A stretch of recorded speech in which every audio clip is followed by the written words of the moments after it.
இப்போ ஃபஸ்ட்டு போகும்போது கதை கேட்டா எனக்கு ரொம்ப அ ரொம்ப கனெக்ட் ஆச்சு. இந்த ஜென்ரேஷன் அவங்களோட இது அ அந்த பசங்க படுற பாடு, அந்த பொண்ணுங்க கோ த்ரூ தி எமோஷன்ஸ் வந்து ரொம்ப ரியலா சொன்னாங்க. நானும் நெறைய போராட்டம்லாம் பார்த்துருக்கேன்.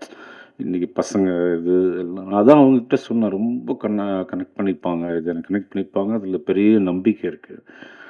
ஃபர்ஸ்ட்டு ஆக்ட் பண்ண போம்போது, இது ஒரு செட்டே ஒரு மாதிரி அவங்க ஒரு பக்கம் டயலாக் படிச்சுக்கிட்டே இருக்காங்க. இந்த பக்கம் வருது பவிஷ் வந்து ஏதோ பண்ணிட்டே இருக்காரு. டக்கு டக்கு டக்கு டக்கு டக்கு டக்குன்னு முடிக்கிறாங்க. இது இந்த மாதிரி ஐ திங்க் வந்தாங்க 30 நாள் 35 நாள்ல பண்ணாங்க முடிச்சுட்டாங்க. I think that's how future cinema would be like அவ்வளோதான் டைம் இருக்குன்னு சொல்லிட்டு. நீங்க பாருங்க. I think you will like the film. You will love the film actually. Thanks. Sir மீடியாலாம் உங்கள்ட்ட கேள்வி கேட்கணும் தான் நாங்க வந்து உங்கள ரொம்ப ரிக்வெஸ்ட் பண்ணி வர சொன்னோம். சில கேள்விகள் மட்டும் பதில் சொல்லுங்க சார். அப்புறம் நாங்க மீதி பேர்லாம் பேசுவாங்க. மீடியாக்கள் உங்களுக்கு கேள்விகள் இருந்தா சார் கேட்கலாம்.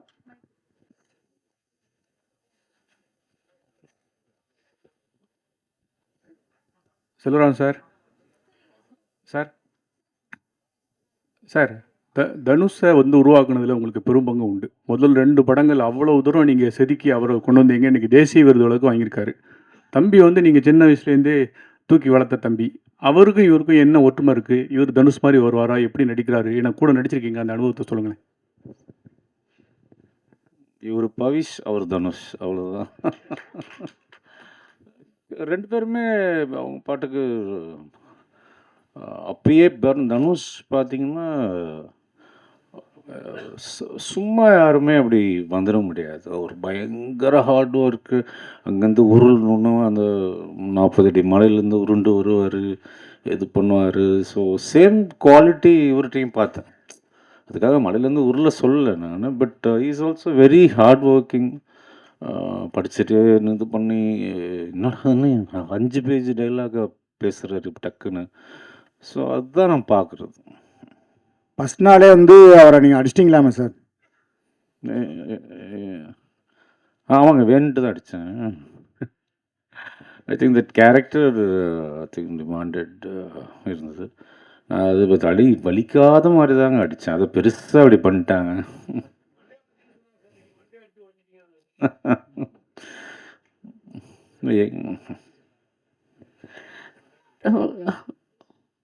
Hello sir. இங்கே 20 இயர்ஸ் பிஃபோரே வந்து அப்சசிவான லவ் பற்றிலாம் நீங்கள் வந்து ஸ்டோரி பண்ணியிருக்கீங்க. இப்போ இந்த ஜென்சியோட லவ் உங்களுக்கு புரியுதா? அதை பற்றி கதை ஏதாவது எழுதணும் அப்படின்னு எழுதியிருக்கீங்களா? உங்கள் சைடில் இருந்து ஒரு லவ் படம் எப்போ நாங்கள் எதிர்பார்க்கலாம்? பண்ணியிருக்கோம். ஜிவி பிரகாஷ் நடிச்சிருக்காரு. 80% முடிஞ்சிடுச்சு. Immediately you will see my take on gen Z film. எனக்கு ஜென்சி இந்தியெலாம் நம்பிக்கை இல்லைங்க. ஸோ இந்த காலத்துக்கு என்ன அவ்வளோதான். எனக்கு I should love the process, அவ்வளோதான்.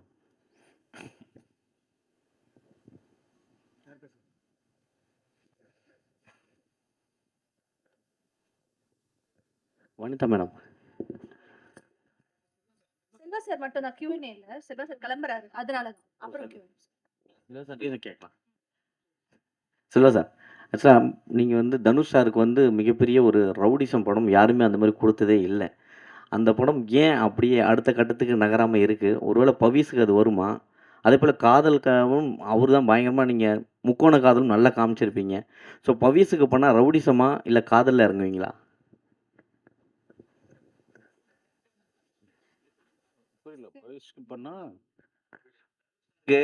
தனுஷ் சாருக்கு ரவுடிசம் படம் இப்போ யாருமே எடுக்கலை இன்னும் அந்த அளவுக்கு. ஸோ அதே போல் காதலும் தனுஷை வச்சு முக்கோண காதல் வேறு லெவலில் கொடுத்துருப்பீங்க காதல் கொண்டேனும். ஸோ ஒருவேளை பவிஸை வச்சு எடுத்தீங்கன்னா ரவுடிசம் முதல்ல எடுப்பீங்களா இல்லை காதலை புளியறதுக்கான வாய்ப்பு கொடுப்பீங்களா? ரொம்ப ட்ரிக்கியான கொஸ்டினுங்க. அந்த டைமில் என்ன தோணுதோ எதுக்கு வேணுமோ அடாப்ட் ஆவாருன்னு நினைக்கிறேன்.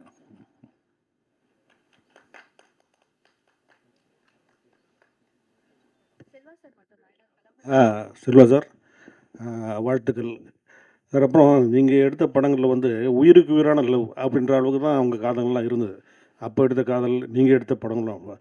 பட்டு இந்த படம் ஆகட்டும், இதுக்கு முன்னே 2, 3 படங்கள் வந்திருக்கு. எல்லாமே காதல் வந்து பண்ணுறாங்க.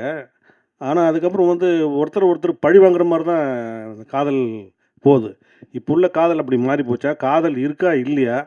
இந்த படத்துலையும் முதல்ல இவர் வந்து ரைடு கொடுக்குறாரு வண்டியில் உட்கார வச்சு, பின்னால் பழி வாங்குற மாதிரி நீ அதெல்லாம் பண்ணு அப்படின்னு சொல்கிற மாதிரி தான் ட்ரெய்லரில் தெரியுது. இப்போ உள்ள காதல் இருக்கா இல்லையா? அதை மட்டும் சொல்லுங்கள் சார். இனிமேல் உள்ள காதல் எப்படி இருக்கும்? அதுக்கு நான் ஃபஸ்ட்டு லவ் பண்ணணும். ஸோ ஏதாவது தேடி ஒருத்தரை பிடிச்சி நான் லவ் பண்ணி பார்த்துட்டு தான் சொல்ல முடியும். ஐ திங்க் லவ்ன்றது இட்ஸ் ஐ திங்க் பெர்மனண்ட். நம்ம எதையுமே இல்லாமல் பண்ண முடியும். இப்போ வந்து ஒரு ஒரு வேரியேஷனாக இது ஒன்று இருக்குது. இப்போ அதுவும் மாறும். அடுத்த ஜென்ரேஷன் வேறு மாதிரி வரும், வேறு மாதிரி வரும். லவ்வோட பேர் தான் மாறிட்டே போருமே தவிர love is ever lasting. Selva sir, காதல் கொண்டேன் பார்ட் 2 வருது அப்படின்னாங்க. பார்ட் 3 வந்து பவிஷ் வச்சு ஏதாவது எடுக்க ஐடியா இருக்கா? அதுக்கு செட் ஆகும். பார்ட் 2வே நான் சொல்லி